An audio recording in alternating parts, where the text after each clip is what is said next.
for today's announcement of the 2023 hurricane season outlook.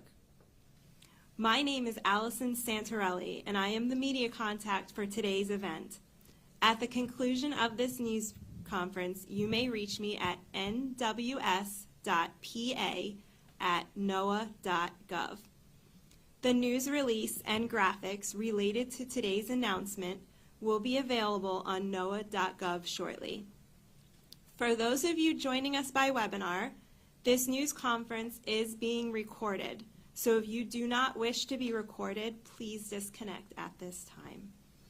And with that, I'd like to introduce our host for today, Dr. Mike Farah, Director of NOAA's National Centers for Environmental Prediction.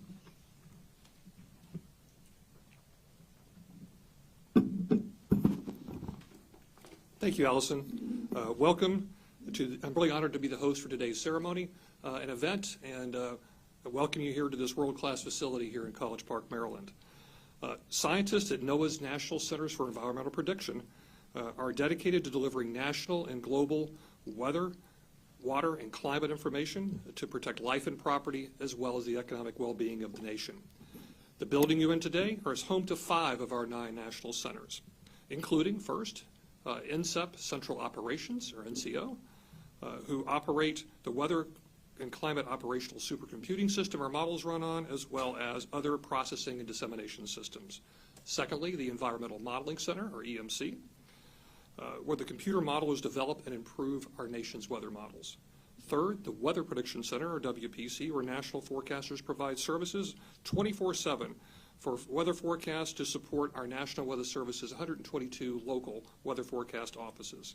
Fourth, the Ocean Prediction Center, where forecasters provide ocean predictions to support safe maritime activities and commerce. And finally, fifth, the Climate Prediction Center, or CPC, where forecasters develop seasonal temperature and precipitation outlooks, outlooks and forecasts for El Nino and La Nina, and the Atlantic hurricane season outlook, which is what we're here to talk about today.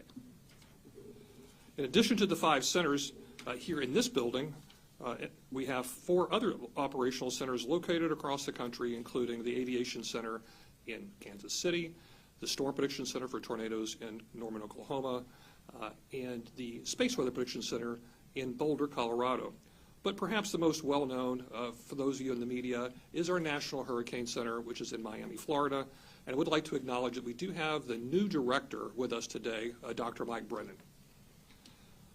So the folks at the Hurricane Center, Mike and his dedicated team of hurricane specialists and marine forecasters have been busy helping communities prepare for the upcoming season, and they will provide the trusted hurricane forecasts that people rely on during the hurricane season this year, which runs, of course, from June 1st to November 30th. Today's news conference is about 15 minutes of remarks by our distinguished speakers, followed by a question and answer session with you, the reporters. We'll first take questions in the room before we move to those participating virtually through our webinar.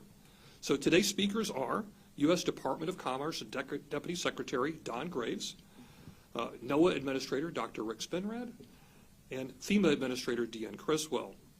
Now, it's my true honor to introduce our first speaker, actually who's going to give the introduction to the first speaker, my colleague Dr. Rick Spinrad, who I've had the pleasure of working with many years ago when he was the chief scientist for NOAA. Dr. Spinrad's held many other leadership positions within NOAA, including leading our nation, the National Ocean Service, as well as NOAA research. And put all together, that gives him really the depth and breadth that's really unparalleled in history of NOAA administrators. So with that, it's my pleasure to welcome Dr. Spinrad. Sir, the floor is yours.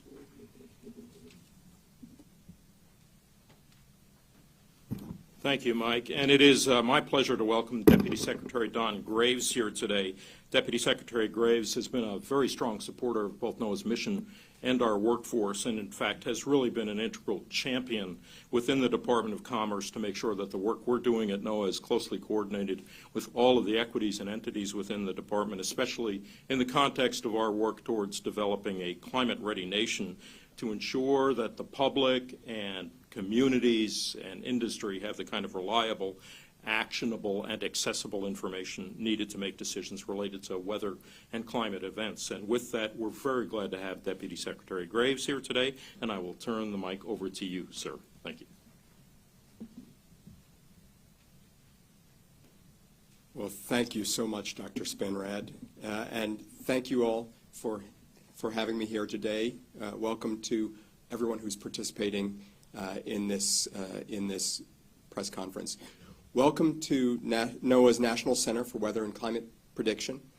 At the Commerce Department, we're fully committed to NOAA's mission to study, forecast, and issue watches, warnings, and other decision support for tropical systems in our ocean basins. Here and in offices across the country, tireless work is being undertaken to forecast major storm systems, from the pilots who fly our hurricane hunters that collect the weather data that scientists use that track the patterns of severe weather events, to the scientists who use that data to make better predictions. It's no mistake that NOAA and the National Weather Service find their home in the Commerce Department.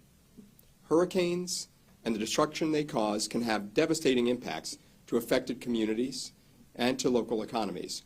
We know that recent hurricane seasons have been particularly busy, with 3 back-to-back La Nina events, which only increase the threat of hurricanes.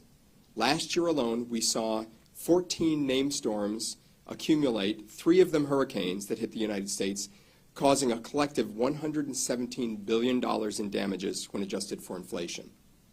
The World Meteorological Organization retired the storm names of Fiona and Ian, and those destructive storms made landfall in Puerto Rico and Southwest Florida, respectively, and caused billions of dollars of damage. The increasing impacts and risks to U.S. communities from these destructive storms make the work of NOAA and its partners in government, the private sector, and NGOs all the more essential. It's critical that this work goes a long way to better prepare the United States for storms and effectively addresses environmental, economic, and humanitarian impacts to help communities recover from these events.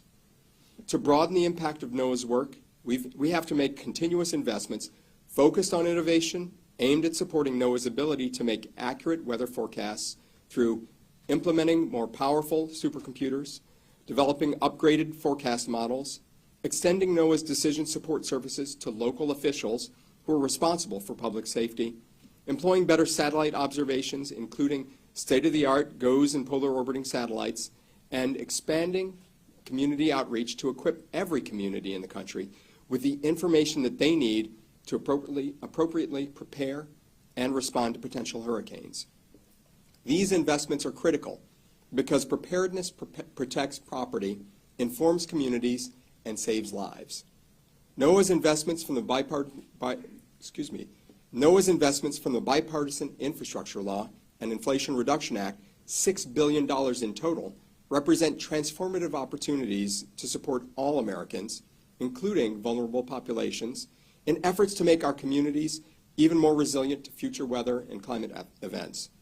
Just last month, the Department of Commerce and NOAA announced $562 million in recommended funding for projects across the country to help make coastal communities more resilient to climate impacts through the Climate Ready Coasts Initiative. These investments are a key part of NOAA's efforts to build a climate-ready nation, where our country's prosperity, health, and safety benefit from understanding climate change and taking action at all levels to reduce climate impacts. As we continue to make advances in understanding and forecasting hurricanes and extreme weather, our scientists strive to learn from every storm and apply that knowledge to future storm analysis. As a result, NOAA's hurricane predictions are more accurate than they've ever been, based on advancements with our new hurricane model. Reanalysis of forecasts for storms from 2020 to 2022 has shown that today the accuracy of our forecast track has improved by 40% since 2017, and the accuracy of our forecast intensity has improved by 46%. Since 2017, we've also improved the lead time for hurricane forecasts by 2 days, and the 7-day track forecast now has the same accuracy as the 5-day track forecast. The lead time of our storm surge forecast has also grown. Our 3-day advanced storm surge forecast today has the same accuracy as the previous 2-day forecast. These additional days of preparedness can make all the difference in places like Florida, Puerto Rico, and other parts of the country in mitigating the destruction and saving countless lives.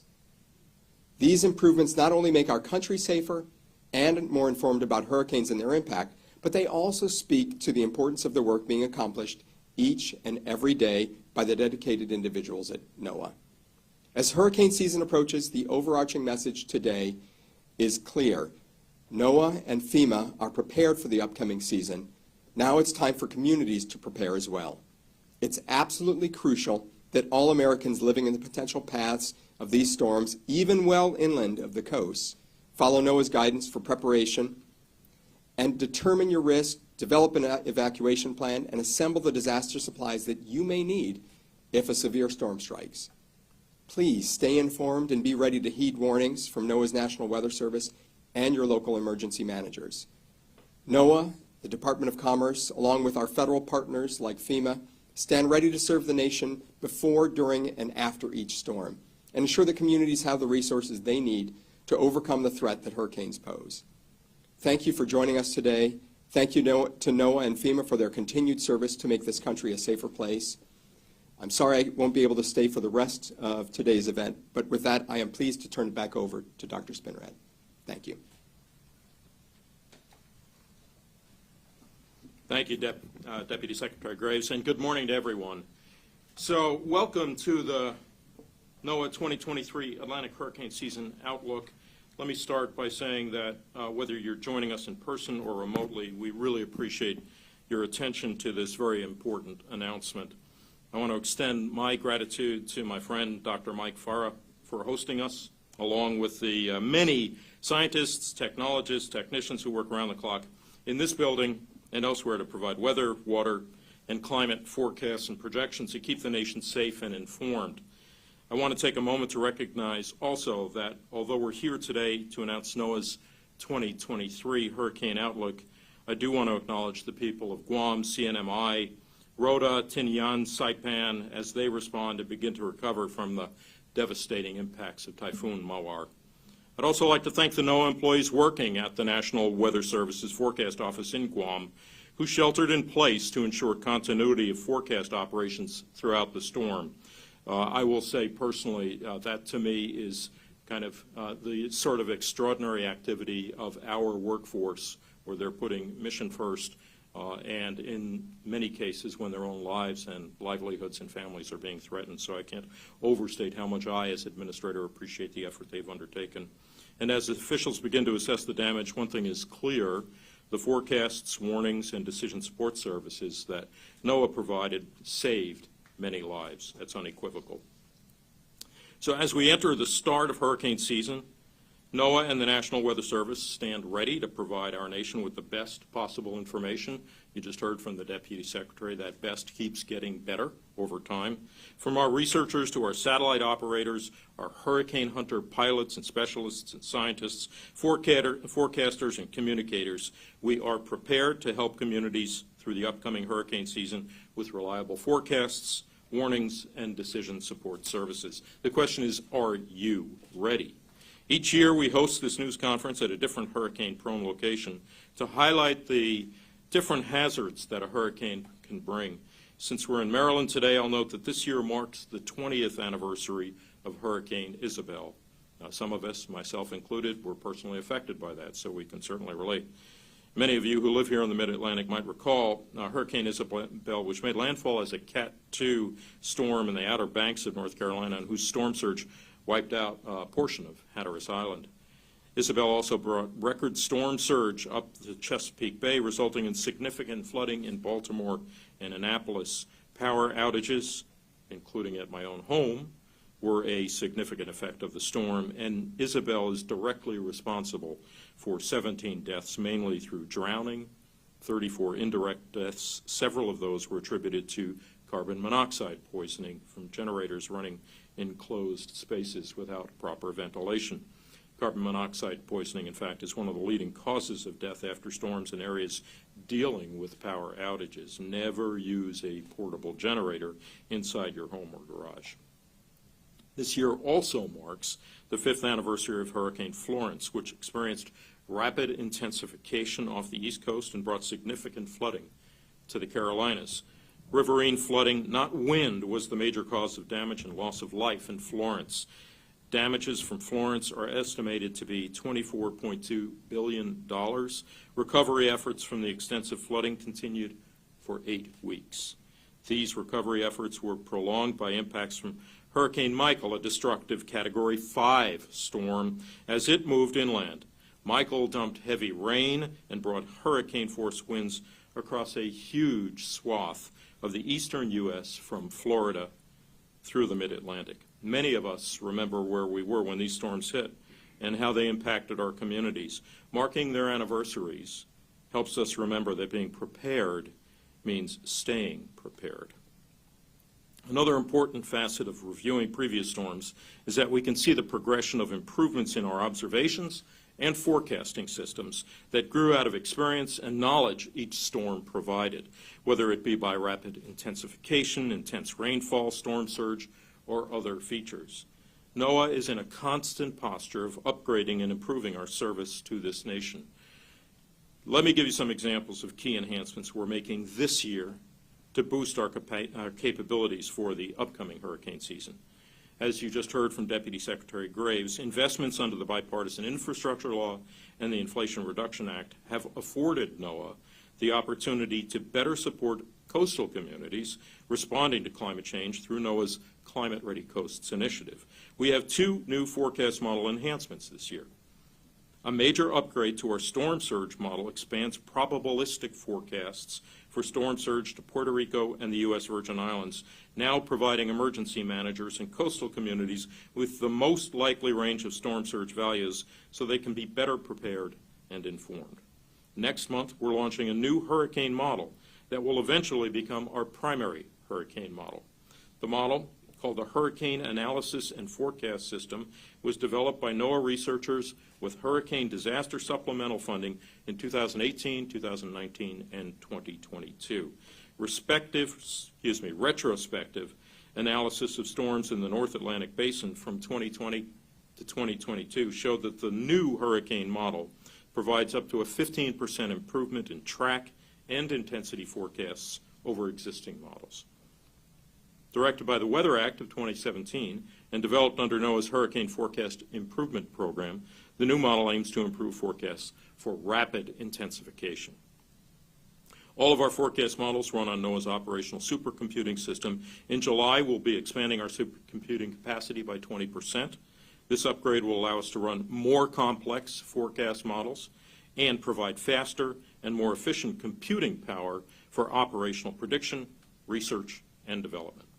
Once implemented, the system will be able to perform 29 quadrillion calculations per second. The expansion will provide the supercomputing power that's necessary to support forecast model upgrades for years to come. Additional notable product and services upgrades include this year the National Hurricane Center extended their tropical weather outlooks from 5 days to 7 days. Being able to forecast further out in time helps emergency managers better prepare for the storm. Also, the Weather Prediction Center's excessive rainfall outlook will be operationally expanded out to day 5 this season. Flooding is the deadliest tropical cyclone hazard in the U.S., and these outlooks now provide up to 5 days of lead time on the threat of flash flooding from intense rainfall. This year, we're also continuing to improve our use of various observing tools to better sense the atmosphere within a storm, as well as the ocean state surrounding the system. This includes unmanned drones, sounding balloons, as well as additional sail drones and underwater gliders. Thanks to bipartisan infrastructure law funding, NOAA's National Data Buoy Center will modernize and upgrade the Tropical Atmosphere Ocean, TAO, buoy array. Data from these buoys are fundamental to understanding our knowledge of El Nino and La Nina, as you just heard the DEPSEC allude to, and our ability to better simulate and predict them in climate models. The El Nino and La Nina climate patterns can influence Atlantic hurricane season. These are exciting investments and advancement that will help our agency support communities living in the path of tropical cyclones. This funding and these new capabilities will go a long way in helping us build a climate-ready nation that's more resilient to the threats posed by climate change. So, without further ado, let's dive into this year's Atlantic hurricane season outlook. NOAA is predicting a near-normal 2023 Atlantic hurricane season. Specifically, there is a 40% chance of a near-normal season, a 30% chance of an above-normal season, and a 30% chance of a below-normal season. For the range of storms expected, NOAA calls for the following: 12 to 17 named storms with top winds of at least 39 miles per hour. Of these, 5 to 9 are forecast to become hurricanes with maximum winds of at least 74 miles per hour. This includes 1 to 4 major hurricanes ranking as Category 3 or above and winds of at least 111 miles per hour. Before I close, I'd like to take a moment to remind you now that it's time to prepare. Remember, it only takes one storm to devastate a community. Regardless of the statistics I shared, if one of those named storms is hitting your home, your community, it's very serious.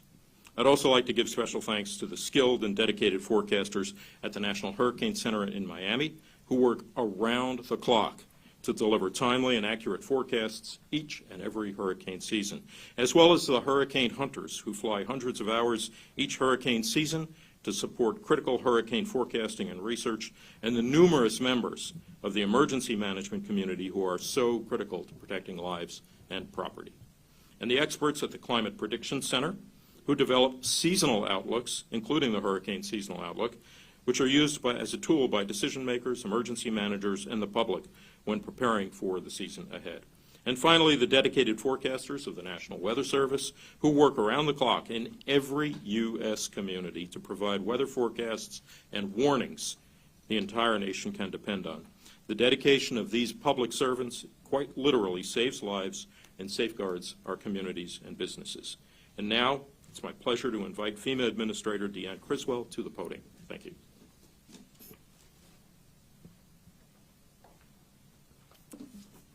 Good morning, everybody. Thank you, Administrator Spinrad, for that incredible briefing on what we're going to be seeing this year, and just for your continued partnership, right? I think as we have heard all of the advances that the Prediction Center has made and how we can better improve our forecasting, it makes such an incredible difference to the emergency management community and how we can make sure that we're getting the right information to people in a timely manner so they can take the appropriate actions to protect themselves and their families. We simply just cannot do our jobs without the support of NOAA, the National Hurricane Center, as well as the National Centers for Environmental Protection. But I'd also like to take a minute to thank all of the journalists and the media in the room, because you help us amplify that message. Everybody gets their information in different ways, and your ability to help get out to all communities really makes a difference in making sure we're getting that critical information in a timely manner. I think as we've heard today, the 2023 Atlantic hurricane season is quickly going to be upon us, but we are already in the Pacific hurricane season right now. And as we are seeing the impacts of Super Typhoon Mawar, what we are seeing is that these types of events are increasing and intensifying more rapidly, which is what we saw over the last few days. But it also reminds us, and I think as we've heard today already, that regardless of the number of named storms that are out there, regardless of the time of year, whether we're in the peak of hurricane season or not, it just takes one, and it can happen with the very first storm, which is what we're seeing right now, very first storm of the Pacific hurricane season, causing significant damage. So that means that we do need to prepare today, and so grateful to have this opportunity to get this message out there. FEMA is ready, but we are just one part of the team to make sure that we are increasing the preparedness across the nation. It takes our partners like NOAA and the Department of Commerce, as well as the entire federal family, to make sure that we are ready to meet this challenge, and I can tell you that we are ready to meet this challenge. We take the time to reflect, right? We took the time to reflect on the lessons that we have learned from last year and previous years and carry those forward into this hurricane season. We also want to look at the efforts that we've made and the impacts and the advances that they've made to helping our communities. And so I just want to give you a few examples of some of the things that we have done to make sure that we can help communities before, during, and after disasters better every year. One of the areas that I have been very focused on is our ability to try to meet people where they are. Instead of having individuals and having communities try to navigate the federal government, how do we bring those services to the people? And recognizing that every community and every individual has a unique experience, has unique needs, and their impacts will be specific to them. And so we can't have a one-size-fits-all approach to how we prepare, how we respond, and most importantly, how we recover from these disasters. And so we did a few things over the last year to make sure that we are living up to meeting people where they are. We changed our policies to make sure that those who need our help the most have the ability to access that help, and that we're removing barriers so those that are eligible for assistance can actually access that assistance.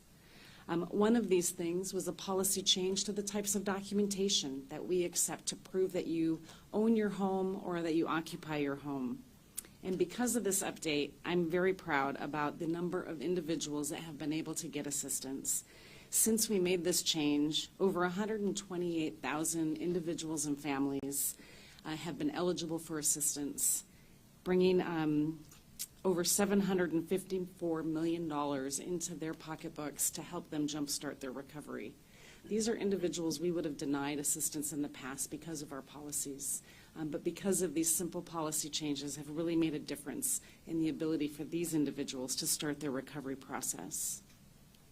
We're also leveraging technology in ways to help us improve our response efforts. A couple of examples of things that we've done here. During Hurricane Ian last year, we used the first multi-agency deployment of geospatial resources to the field to really help us pinpoint those communities that had the most impact, to help direct all of our resources in a way that was more timely. Really helped us use the intelligence in a way that we were able to operationalize it and make life-saving decisions. We also continue our work to help communities build resilience to disasters. We're seeing more and more impacts from these hurricanes, and so we have to get ahead of that, and we have to make communities more resilient and reduce the impacts that we're seeing. Just last week, we announced over $160 million in climate resilience funding. This is additional funding as part of our mitigation programs in the Building Resilient Infrastructure in Communities and our flood mitigation assistance programs to really help these communities get ahead of the impacts and start to build resilience.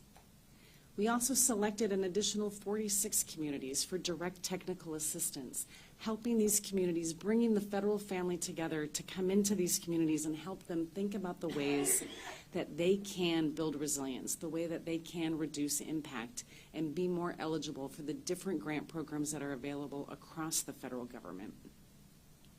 And today I'm also happy to share that our partners at HHS announced $65 million in funding for healthcare centers in areas that were hit hard from hurricanes last year. This funding is going to help prevent flooding, upgrade emergency generators, and improve communication and mechanical systems ahead of future disasters. This is yet another example of the Biden-Harris administration's whole of government approach to making sure that our communities are more prepared to withstand the impacts of these extreme weather events. And as I said, we are just one part of the team. FEMA is not in this fight alone. And one of my main focus areas is making sure that those that may have been impacted or may be impacted by a hurricane are also ready. Because our best defense against disasters is our local community. Our neighbors helping neighbors, they are our true first responders. And so as we heard, the time to prepare is today. The time to prepare is now. And so there's 3 things that I think everybody should do today. First, know what your risk is. Hurricanes, they are more than just the cone that we see. They are storm surge. They are significant rainfall. They are carbon monoxide poisoning after. There are so many other hazards, and so you need to know what your risk is, where you live, so you can take the appropriate measures to protect your family. Second, know how you're going to get information. Again, thank you to the media for helping us do that. We all get information in very different ways. There are a number of resources that are available.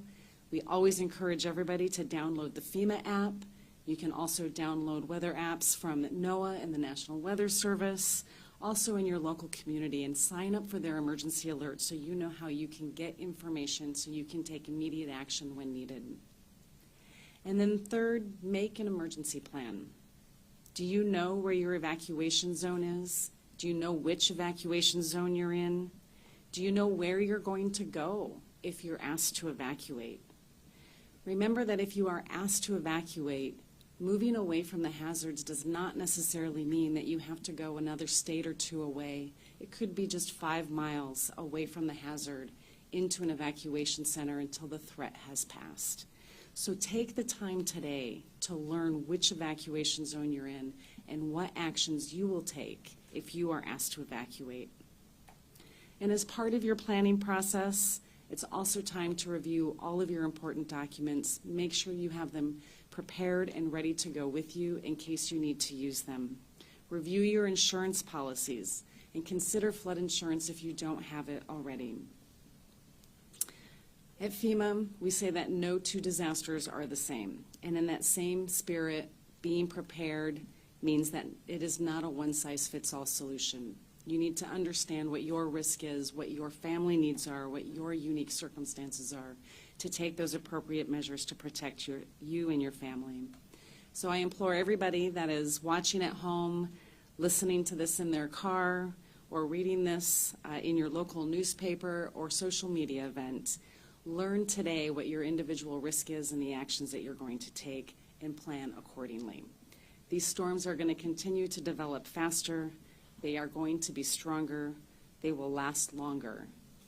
FEMA will be ready to support you. If one hits you, are you going to be ready? So with that, I'll turn it back to Dr. Farrar.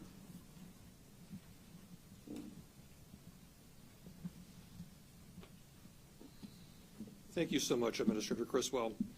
Before we moved on to the Q&A portion, I'd like to I'm sorry, that's the wrong one. Yeah, it is correct. I'm sorry. Before we move on to the Q&A portion, I'd like to introduce Matt Rosenkrantz, who is our lead hurricane season outlook forecaster with NOAA's Climate Prediction Center. Matt will be available to answer questions about the science behind today's hurricane outlook. So we'll begin with questions from reporters in the room. Please raise your hand, and Allison from NOAA Communications will bring the microphone to you. For those of you joining us by webinar, you may also ask a question using the raise hand feature. Until such time as you're called upon, please, everyone online, please keep your phones on mute. When we do call on you, then unmute your microphone, state your name and media affiliation before asking your question, and the same for the reporters in the room as well. If you prefer to submit a written question, you may also do so using the question box on the right of your screen, and we'll read your answer aloud in the room. Also, if possible, if you have something to be directed to a specific person of our speakers, please let us know who you're directing your question to. And we'll do our best to answer questions in the time available. So for now, we'll take the first reporter question in the room. Seth Borenstein, AP. For Matt, in terms of the forecast, I assume, like others, you're dealing with the clash between El Nino dampening and the very hot Atlantic increasing. Can you explain a little the dynamics there in your forecast? And more importantly, El Nino, once it happens, you know it's going to be around for a few months. How confident are you that the hot Atlantic, the record hot Atlantic that we're seeing now, will be there for a few months? And can you give some insight onto why it is so warm? So, yeah, those two things did come into the forecast, the interplay between the El Nino and the favorable conditions across the Atlantic, not just the sea surface temperatures, but as well as the wind patterns and the shear patterns that are over the Atlantic, as well as the predicted shear patterns over the Atlantic. So it's kind of like a clash between those two big features. El Nino can control about 33 to 38% of the variance, so it's not all of it. The sea surface temperature in the Atlantic should stay around for months through the summertime, once they're established. Overall, the patterns in the Atlantic that are favorable, they change in what we call the Atlantic multi-decadal oscillation. they change every 25 to 40 years. Now, the specifics as far as how warm it is this year, we are warmer than we were last year. We're about as warm as we were in 2020. Once we move into the summer season and you establish kind of strong high pressures over the Atlantic Ocean, over most of the ocean basins, it's very hard to, you're not going to disrupt that tropical temperatures as much. You can disrupt the mid-latitude with storms, but not as much as the tropics. So once it's kind of established, it's likely to hold on just as long as ENSO is likely to hold on through the entire season. Now, El Nino, right now the forecast is a 93% chance for that to be an El Nino phase during the core of the Atlantic hurricane season, August, September, and October. But that is, again, that is likely to last many, many months.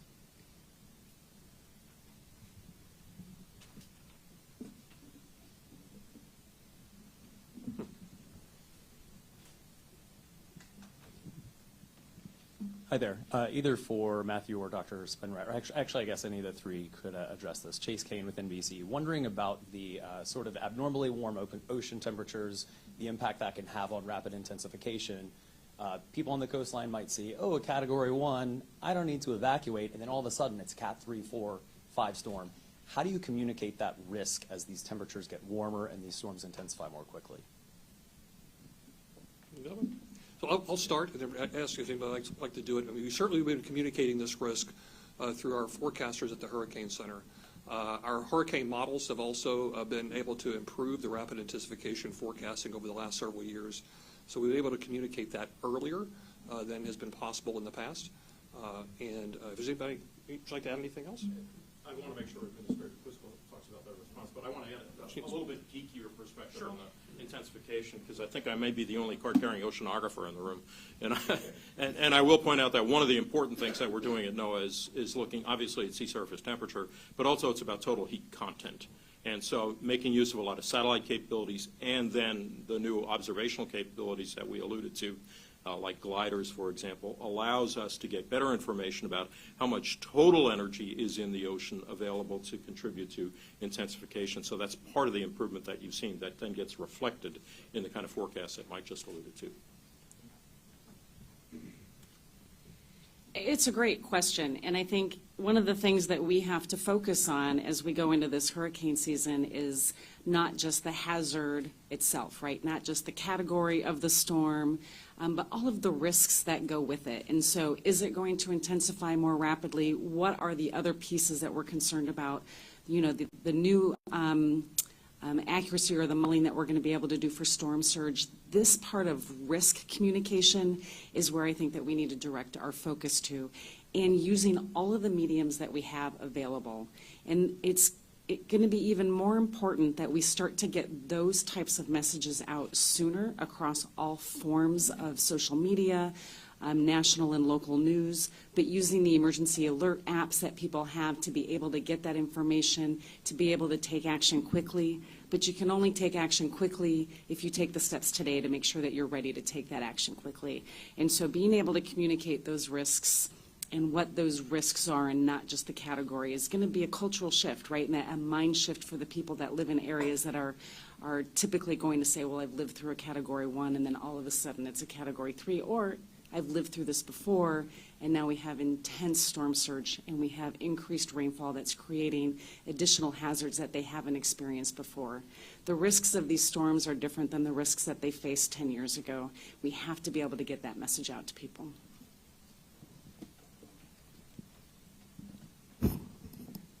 Hi, I'm Tom Frank from E&E News. I have a question for you, Administrator Criswell, about FEMA preparation.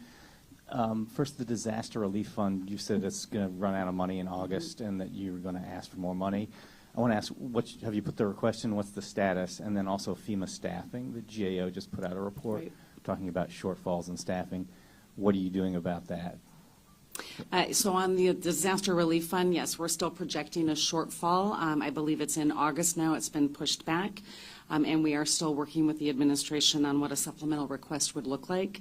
I can tell you that we will always have enough money to be able to respond and make sure that we can support any life-saving efforts that need to happen.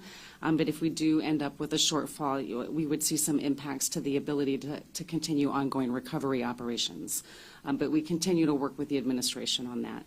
And as far as staffing in the GAO report, our staffing models in the past have been based on a peak hurricane season type of planning assumption, but we're seeing the threats and the hazards that we're facing that affect us year-round. January 1 through December 31st, we're seeing an increased and a sustained operational tempo. And so we are taking, steps to re-look at what our planning assumptions are, throw on top of that a global pandemic, supporting other emergency events around the areas that don't necessarily get to Stafford Act declarations like the Ohio train derailment, and we have to relook at what that is. But the GAO report also just focuses on our disaster response force.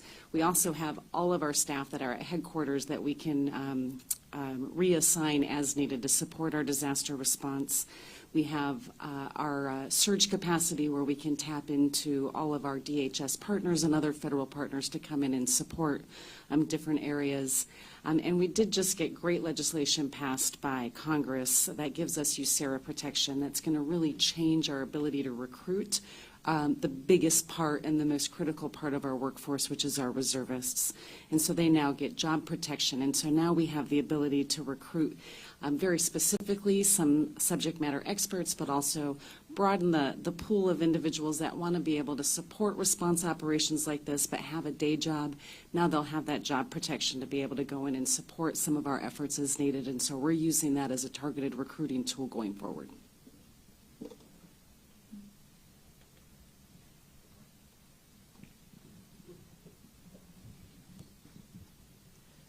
Good morning. Tom Pershut, Chief Med WSA 9 here in Washington.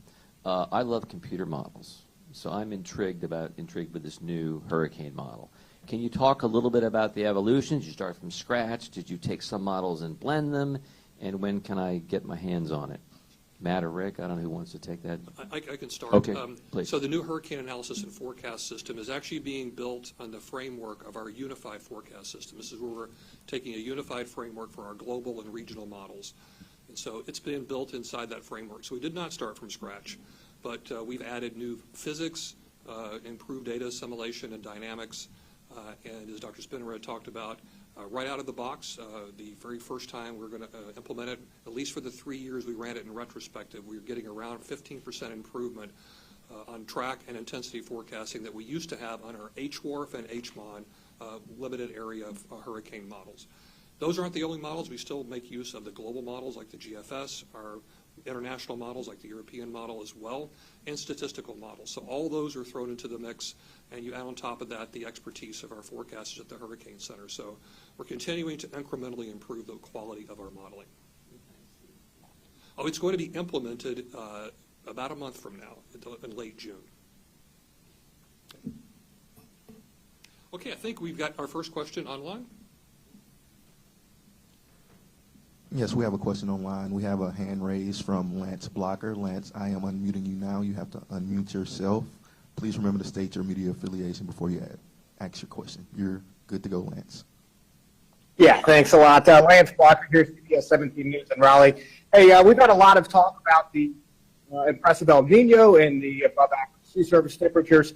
How did you guys stimulate this upcoming season to reach the forecast with somewhat of a rare, unique combination with the upcoming months? And did you use any emergent technologies like machine learning or AI with that process?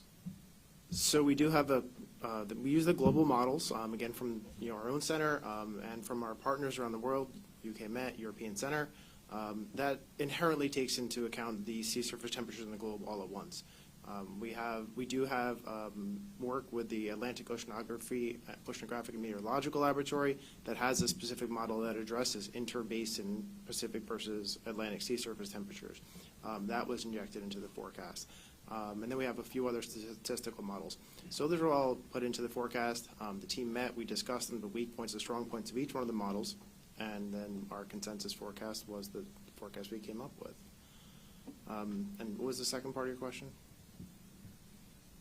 Yeah, I was just wondering if there was any new technology applied to it, machine learning, AI, any of that, or is it still in experimental phase? For this product, that is, machine learning AI is still in a developmental phase for this product. Thank you. All right, thank you. We now have a question from Rebecca Hersher. Rebecca, I am unmuting you. Can you please unmute yourself? Yeah, thanks. Rebecca Hersher from NPR. I'm wondering if it's abnormal to have this many storms forecast, a 70% chance of a normal or above normal year during a year with El Nino. Has that happened before? It seems like a pretty large number. Yeah, so when I look back on the historical data we've had anywhere from 6 named storms to 18 named storms during El Ninos. The stronger an El Nino event, usually the less amount of storms you have. But we are also in an active era, and having a strong El Nino with an active era and such warm SSTs, I've only seen it one other time in the historical record. There's not a lot of analog evidence for it. So it's definitely kind of a rare setup for this year. And that's why our probabilities are not 60 or 70%. They are a little bit to reflect that uncertainty that all of our, combined a couple hundred years of experience doing tropical analysis with the team. When we looked at it, we were like, wow, there's a lot of uncertainty this year in the outlook. So that's why we have those probabilities and the ranges the way they are. All right, thank you, Kara. Next, we'll have a question from Kara Corte, CBS News. Kara, I'm unmuting you now. If you can unmute yourself as well.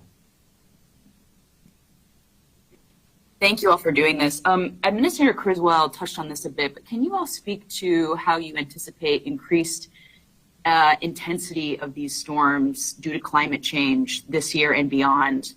And then also, I believe there were storms fairly late in the season last year. Is that a trend we can expect again this year and in the future? Thank you.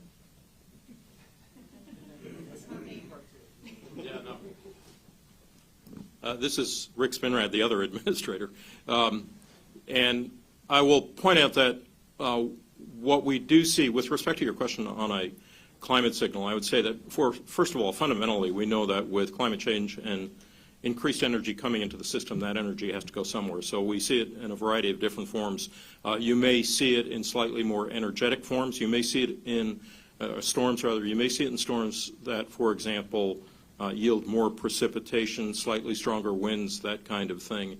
And so I oftentimes use the case of Hurricane Harvey, where we saw almost 5 feet of rainfall as an example of the kinds of manifestations that increased energy coming into the system can produce. And you had a second question, which I think might be more appropriate for Matt with respect to some of the statistics. Can you repeat that question, please?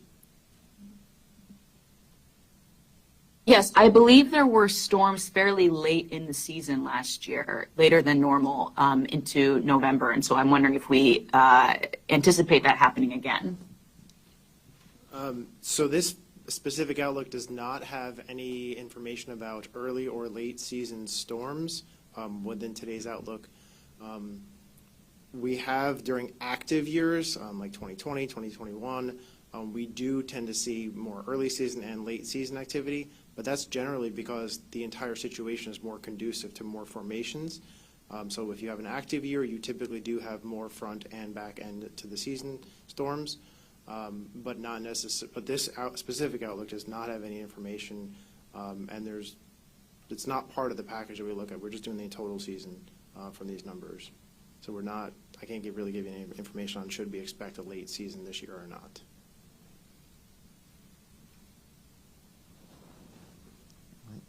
Thank you. Next, we'll go to Scott Dance. Scott, I am unmuting you. If you can unmute yourself as well. Yeah, thank you.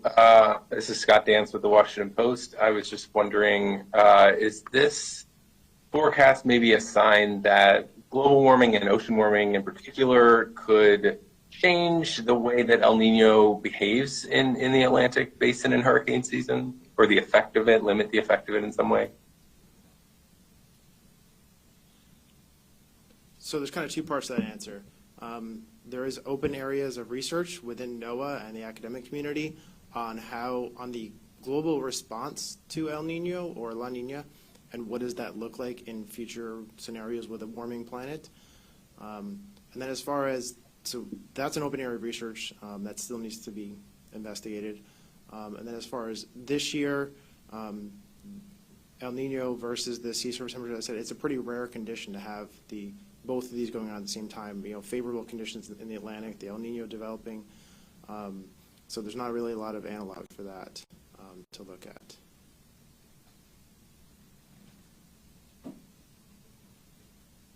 And our last audio question will be from Emily Foxhall. Emily, I'm going to unmute you if you can unmute yourself. Hi, I'm in Houston and I write for the Texas Tribune. I was wondering, Matt, if you guys looked at this regionally at all and if there's anything in the Gulf that might make things better or worse for us here.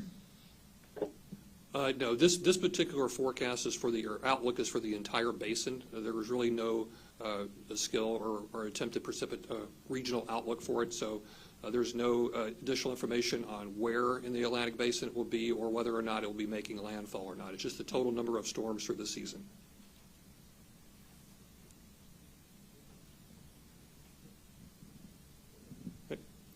Claire Fiesler with the Post and Courier in Charleston, South Carolina. Can perhaps Administrator Criswell can talk about this. Can you talk about recovery efforts in situations of high-frequency storms making landfall within 2 weeks of each other in the same place? This is something that we've dealt with in South Carolina.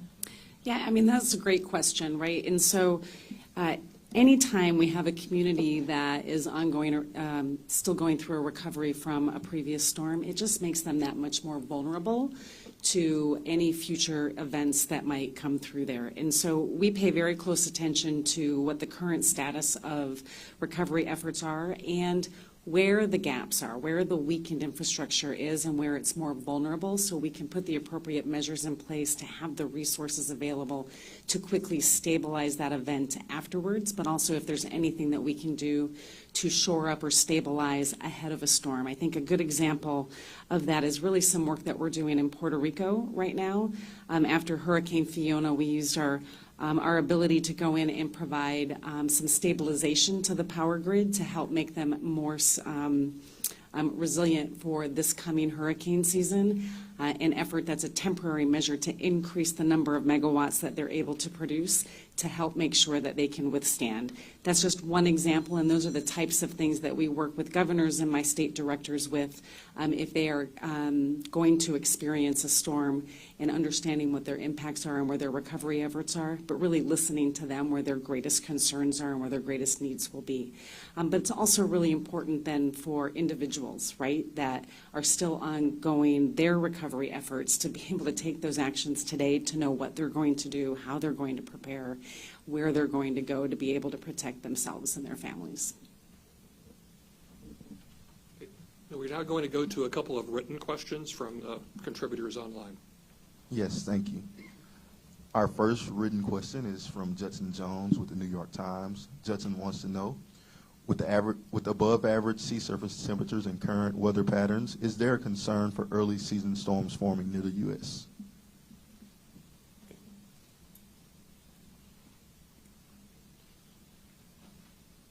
So there is no information in this outlook that would talk about front-loaded early season storms or late season. I do know that I looked at the Hurricane Center website this morning, and they do have a small area of potential in the next 7